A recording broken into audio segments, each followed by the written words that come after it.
sometimes you just have to put an old-fashioned ass whooping on someone. Just ask my boy Sharp. Next time I give an order, you bloody jump too.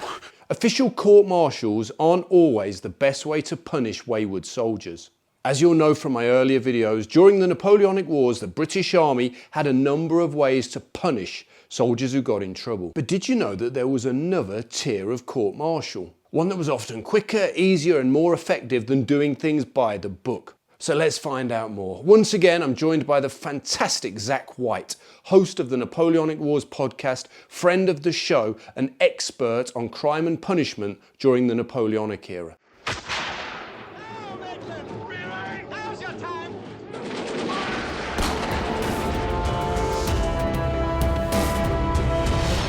The Mutiny Act says you can have a general court-martial or a regimental court-martial, or from 1812, they introduced this kind of intermediate tier, the general regimental courts-martial. Now, there is a sub-level, a very murky level of court called the company courts-martial that has no legal basis, but it's basically this idea that within a unit and within a sub-unit, so within a company, you might have a particular individual who, let's say, doesn't wash. Or there's another instance of a guy, I'm not entirely sure that I believe this anecdote, but he takes to biting people when he gets into scuffles with them. So the dirty guy, their solution is they get a corporal and a bunch of privates down and they judge him literally as peers. And they say, look, you're dirty. We know you're dirty. We've told you to clean. You're not cleaning yourself. Here's the solution. We're going to strip you naked, dunk you in the horse trough and scrub you till you're red raw. And you're not going to do it again because you're not going to like that experience. And that works. The one that I don't believe entirely, which is the biting one, is that I just don't believe the punishment that's issued. Yeah. Because the solution, they decide that the solution to him biting people is we're going to knock his front teeth out. So they then summon the farrier who says, well, I've got a better idea. Rather than take his front teeth out, why don't we just remove all the teeth from his bottom jaw? And apparently that's what's carried into effect. Now, the reason I don't believe it is that if you did that, you wouldn't be able to bite open cartridge paper. So you wouldn't be able to serve as a soldier. So logically, that doesn't make a lot of sense. But it gives you an idea, if nothing else, of this culture. Although if there was a farrier in the regiment, could he have been a cavalryman who maybe didn't have to fire a musket too often? There is that, but they do then carry the pistols, don't they? And if, some of them had carbines as well. So, it's a good point. But yeah, it just seems a bit...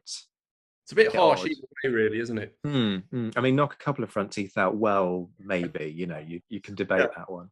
The other thing that I love about these company courts-martial is that they get these little kind of tacit acknowledgements and sort of seals of approval that they just shouldn't get because they're not legal. So in the standing orders of, I think it's the 85th Regiment, there is, and these are published, so you can physically walk into a shop during this period and pick these off the shelf. But they say that where possible, you should use a company courts-martial rather than sending it to a full general regimental courts-martial. The idea being that if you deal with it at company courts-martial, there's no record. If you do it at RCM, there is.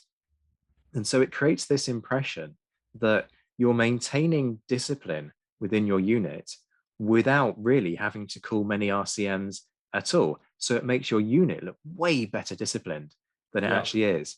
And it just shines this massive light on how a lot of how discipline works is actually really kind of quiet and underhand. It's about those little conversations in people's ear. You're not going to do that again, because if I catch you, I'll put you up on an RCM, you'll get 300 lashes and you won't like that experience, sort of thing. And it's that kind of give and take and that pragmatism that's really at the heart of the book that I'm writing. And the company courts-martial, how far could they take it in terms of punishment? For example, could they give a flogging at that level or not?